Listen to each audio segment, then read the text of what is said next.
Hello everyone, this is Grace and it is January the 15th, 2023 and we are continuing our look into the Lunar Sabbath. And so we are going to be taking a look at the monthly count. This study is going to be, let me say it like this. In one of the videos, I introduced the concept that Psalms 104 could be used as a way to define a month, or the way to define a moed. Well, I said the beginning of the month, but the month can be used to define the seasons, is what it's saying. The moon can be used to define the seasons. I think I said it wrong. Anyway, so I want to accept what they said and what they teach in order to present this argument against it. So I'm not going to be using my previous argument. We're going to be doing this one against using that as the gauge for the Sabbath. Okay? So anyway, let's go ahead. I don't believe this, by the way. I don't believe it. But I don't believe that either. I don't believe the Lunar Sabbath either. So one cancels out the other. I don't have to believe either one of them. In the debate, in debating, there is often a test put forth in order to prove or disprove an argument. They will push the point to its most logical extreme and then test whether the person will defend the same point under less ideal circumstances. In many cases, the argument will break down altogether, even to the point where it would seem insane to defend such a cause. This is the test we're going to put forth for the Lunar Sabbath. Oh, I didn't realize I put that there. So let's take this out. The Lunar Sabbath says Leviticus 23 is a moed, therefore we must use the month to count the days. Let's look at that. So we've already looked at Psalms 104:19. Let's go to Leviticus 23. So it says, speaking to the children of Israel and saying to them concerning the feasts of the Lord, which ye shall proclaim to be a holy convocation, even these are my feasts.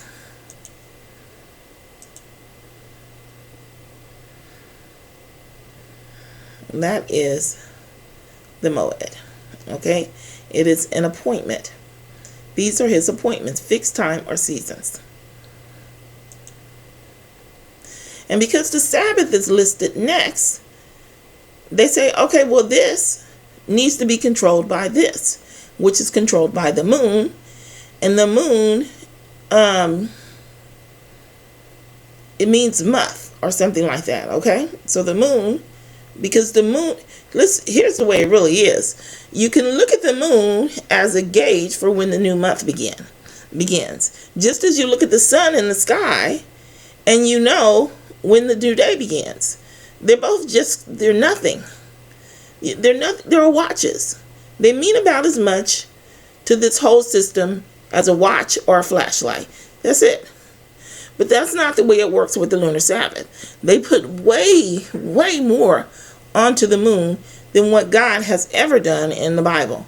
And we would have an excuse for that. Because, see, we have this false doctrine in the Bible of the Feast of Trumpets. They don't have that. They don't celebrate the Feast of Trumpets. Let's look at all of these, as a matter of fact. So you have the Sabbath, which these are the moeds, right?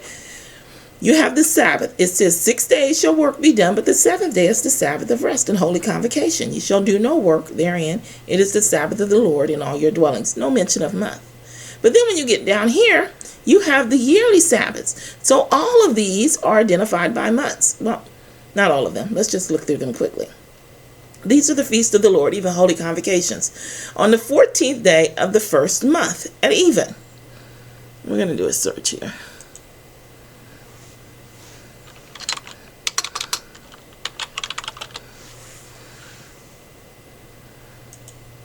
So we have the 14th day of the first month is the Passover. The 15th day of the same month is the Feast of Unleavened Bread. It skips by the Feast of the First Fruit, because the Feast of the First Fruit is a count from the Sabbath. It skips by the Feast of Weeks, even though they will tell you this is a Moed, because this is a count from the Feast of First Fruits. It has nothing to do with the month. It has nothing to do with the moon. It is a count, just as the Sabbath is. But we'll continue on. Then you get to the Feast of Trumpets. I think I made a note of this in my document, but they don't keep the Feast of Trumpets. The Feast of Trumpets is on the first day. Hold on. It's on the first day of the month. That's the second day of the month. That's not... That shouldn't be tripping them up, is what I'm trying to say. Then you have the Day of Atonement. On the 10th day of the month, you have the Feast of Booths, or the Feast of Tabernacles. On the... It's going to say the 15th day and the 22nd day of the month.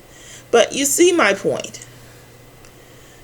Now, for those of you that don't believe that the Sabbath is a Moed, this is a contradicting statement. I don't know if I'm going to get into it. I don't really have a problem with the Sabbath being an appointed time. I probably will look at this, though, and then I'll bring it up at some point. But I don't have a problem with the Sabbath being an appointed time. I have a problem with that appointed time being controlled by the month. That's my issue. All of these are yearly holy convocations, except for the Feast of Trumpets. The Feast of Trumpets is it's a false doctrine. So, of course, they're going to go by the month. This, however, is weekly. It goes by the week, which is controlled by the days. But anyway, they say, no, it's not controlled by the days. They say it's controlled by the months. I've got that written out, so let's read it. In Genesis 14, we're given the term for days and years. These are biblically and logically the only clear indicators of dates. Well, the only clear indicators of dates that are in Genesis. Exodus 12:2 tells us how to identify the first day of the year. We use the first new moon after the southern equinox or fall equinox. The Lunar Sabbatarians use the spring equinox. So we can logically identify the beginning of the year. Let's look at Exodus 12.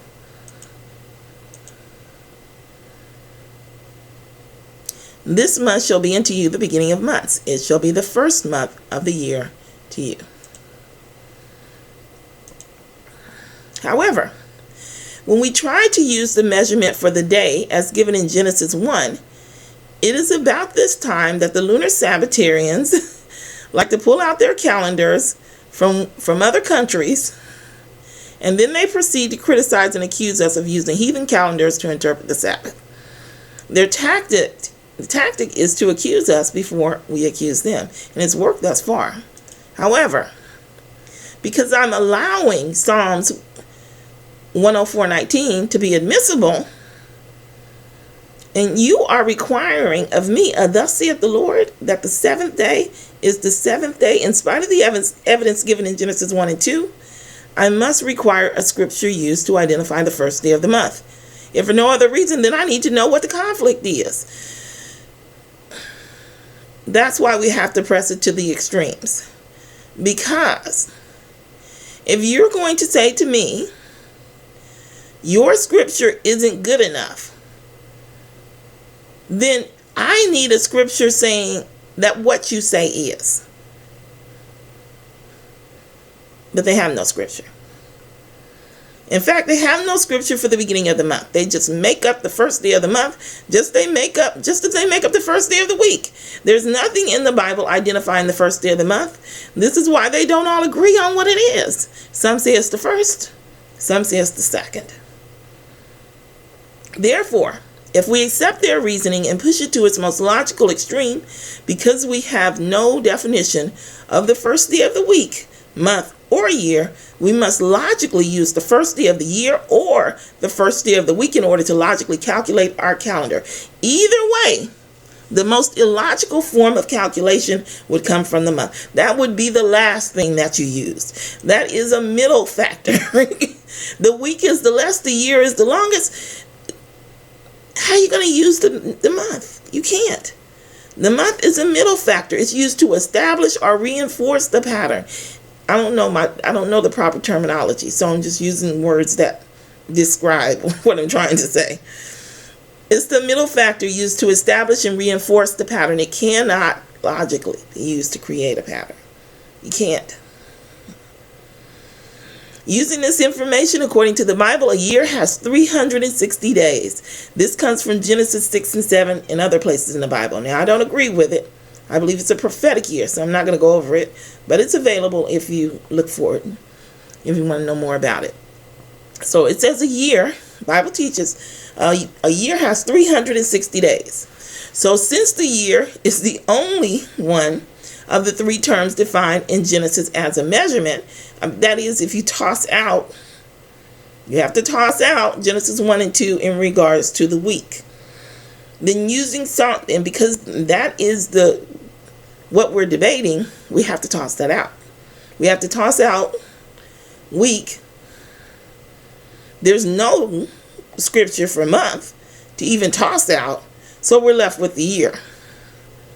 Then using Psalms 104:19 and Exodus 12:2 to determine the new year, we would logically count 30 days. I forgot to look up the scripture that tells you the month, but there are scriptures that use the 12 months. And I think there's some that use, I know there's one in Ezekiel that shows the 13th month, but I just didn't think to put them in here. I didn't. Because I didn't put the 360 days in here because I didn't believe it. I didn't think to put in the 12-month, 13th month scriptures either. But they're in there. You should be able to Google them and find them if you want those. Anyway, so since the year is only one, is the only one of the three terms defined in Genesis 1 as a measurement, then using Psalms 104:19 and Exodus 12:2 to determine the new year, we will logically count 30 days and then begin the new month. The moed should only be used as an appointed time for the beginning of the year and for holy days. Every 30 days after the year begins, a new month will begin until the next year comes around. Naturally, this would not affect the Sabbath because there is no such thing as a transition day. This is the most logical solution to the problem. Making up a beginning of the month when you have no authority other than a heathen calendar, which you claim to hate, is inconsistent with the very doctrines you claim to uphold. You cannot use the predefined month based on the tradition of today's calendar to say that the first of the month is the beginning of the new moon. And you have no doctrines to uphold it. You don't.